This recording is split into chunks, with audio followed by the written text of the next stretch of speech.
SR7 TV news కి స్వాగతం. కేవలం ఎమ్మెల్యే మన్ననలు పొందాలని నాపై దుష్ప్రచారం. వనపర్తి జిల్లా కేంద్రంలో గత 4-5 రోజుల నుండి జరుగుతున్న పరిణామాల దృష్ట్యా నన్ను కావాలని బదనాం చేస్తున్నారు. నేను ఎప్పుడూ కాంగ్రెస్ పార్టీకి ఏనాడు ద్రోహం చేయలేదు. ఒకవేళ చేస్తే ఆ రోజు నన్ను ఎందుకు పార్టీలో కొనసాగించారు?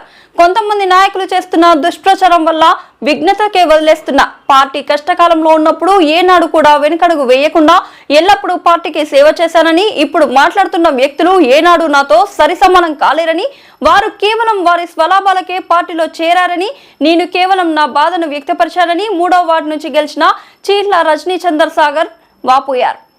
SR7 TV news Wanaparthy in charge KP Reddy.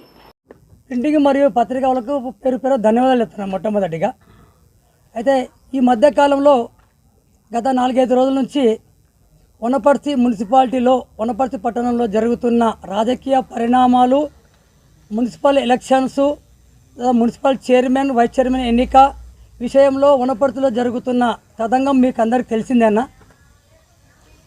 ఆ రోజు ఉన్న 16వ తారీఖు జరిగిన మున్సిపల్ చైర్మన్, వైస్ చైర్మన్ ఎన్నికల్లో మా యొక్క భావస్వేచ్ఛను మేము పత్రికా ప్రకటనగా మరియు మన ఎలక్ట్రానిక్ మీడియా ప్రకారం మేము మా యొక్క మనోభావాలను మేము తెలియపరిచామన్నా. ఒక 70 సంవత్సరాల సీనియర్ కాంగ్రెస్ పార్టీ నాయకులుగా మా యొక్క కుటుంబం నుంచి దానిలో భాగంగా 2-3 రోజుల నుంచి వనపర్తిలో నాటకీయమైన పరిణామాలు చోటు చేసుకుంటున్నాయి.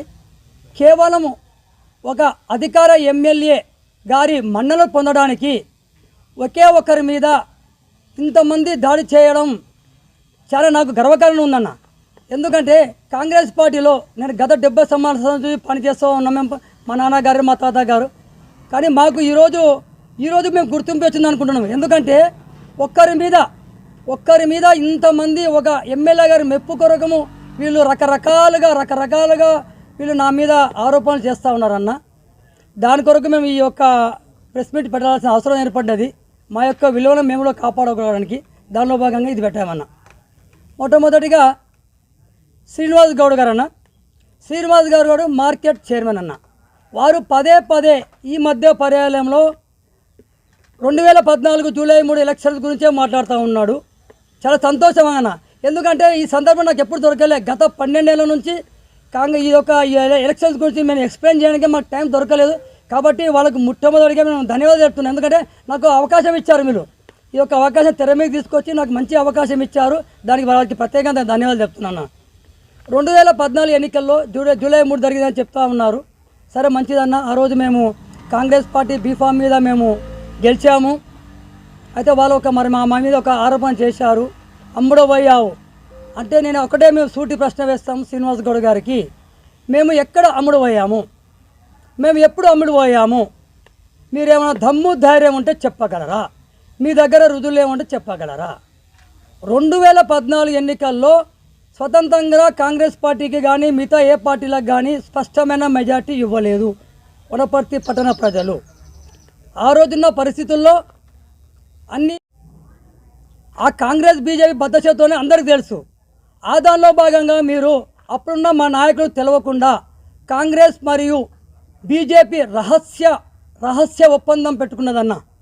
అయితే ఆ రోజులు ఉన్న మేము ఉన్నప్పుడు మేము కాంగ్రెస్ పార్టీగా కట్టర్ కాంగ్రెస్ పార్టీ వాదిగా మేము ఖచ్చితంగా ఈ యొక్క పొత్తులను మేము ఖండించినామన్న. మొదట్లోనే కాంగ్రెస్ పార్టీ బీజేపీ దేశంలో ఎక్కడ పెట్టుకోలేదు. మీరు ఈడ అధిష్టానానికి తెలియకుండా మీరు లోపాయకారంగా ఒప్పందం పెట్టుకున్నారు. అయ్యప్ప గుడిలో పోయి అక్కడ పోయి పెట్టుకున్నారన్న. ఇది ఫస్ట్ ఆఫ్ ఆల్గా మేము అడుగుతున్న శ్రీనివాస్ గౌడ్ గారికి, ఇదేమన్నా పవిత్ర ఒప్పందమా? దాని గురించి మీరు 2014లో ఎందుకు మాట్లాడలేకపోయారు? మీరు ఒక కాంగ్రెస్ పార్టీ మేము సీనియర్గా చెప్పుకుంటున్నాం, మీరు ఎందుకు మాట్లాడలేకపోయారు? అయ్యా మాకు పబ్లిక్ మానిటరీ ఇచ్చారు, కాంగ్రెస్ పార్టీకి ఇవ్వలేదు అని మీరు ఎందుకు ప్రతిపక్ష పాత్ర పోషించలేదు? సూటిగా మేము ఒక్కటే పడుతున్నాం. ఆ రోజులో ఉన్నప్పుడు కాంగ్రెస్ బీజేపీ దోస్తాన్ని పెట్టుకుని ఎందుకు మాట్లాడలేదు? మాకు ఒక్కటే క్వశ్చన్ అడుగుతుంది. దీనికి దమ్ము ధైర్యం ఉండేది సమాధానం చెప్పాలి. ఒక కాంగ్రెస్ పార్టీ మేము సీనియర్ అని సినిమా చెప్పుకుంటున్నారా? మళ్ళీ ఆ రోజు మీరు నోరు ఎందుకు మెదపలే? జీర్ణించుకోలేక ఈ అప్రవత్య బంధాన్ని మేము వ్యతిరేకించింది మాట వాస్తవము. దానిలో భాగంగా లోక్నాథ్ రెడ్డి గారికి మేము ఓటు వేయలేదండి. ఎందుకు వేయలేదంటే ఈ అప్రవత్య బంధం మాకు నచ్చక ఒక బీసీ వాదిగా, బీసీ బిడ్డగా, బీసీగా కులానికి మేము పార్టీలు చూడలేదు. ఆ రోజు మేము కేవలం ఒక బీసీగా ఒక అమ్ముడమైన వ్యక్తికి కాకుండా మేము జనరల్గా ఒక అగ్రవర్ణాలకు ఎందుకు చేయాలనే ఉద్దేశంతో మేము ఆ రోజు కొన్న కేవలం ఒకటి అన్న మాది. ఎవరి ప్రలోభాలకి నొంగలేదు, ఎవరి దగ్గర ₹1 డబ్బులు తీసుకోలేదు. మేము మా మనస్సాక్షిగా ఆ రోజు మీ పేపర్ క్లిప్పింగ్ మీ దగ్గర ఉన్నాయి కదా, ఎవరు ఒత్తులు లేవు ఆ రోజు కూడా నాకు. ఆ రోజు కూడా కేవలం నా మనస్సాక్షిగా ఒక బీసీ బిడ్డగా బీసీకి నేను న్యాయం చేశానన్న ఆ రోజు. దాని తర్వాత మీరు చైర్మన్ ఎలక్షన్స్ అయిపోయింది. చైర్మన్ ఎలక్షన్ తర్వాత మనకు ఏం జరిగిందన్న అంటే వైస్ చైర్మన్ ఎలక్షన్ జరుగుతుంది.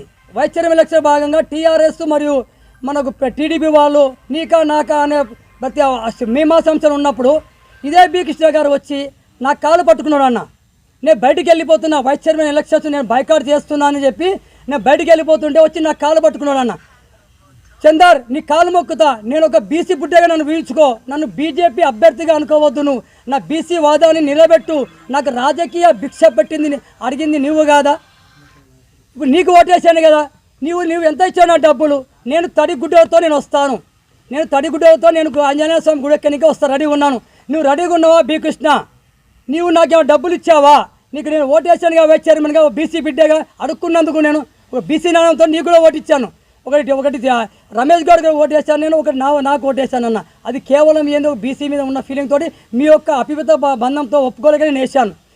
నీవు నేను కలిసి చింతలనుమాన్ దగ్గరనే ఉన్నది, నీ ఇష్టదేవం నా ఇష్టదేవం కూడా చింతలనుమాన్ గారి.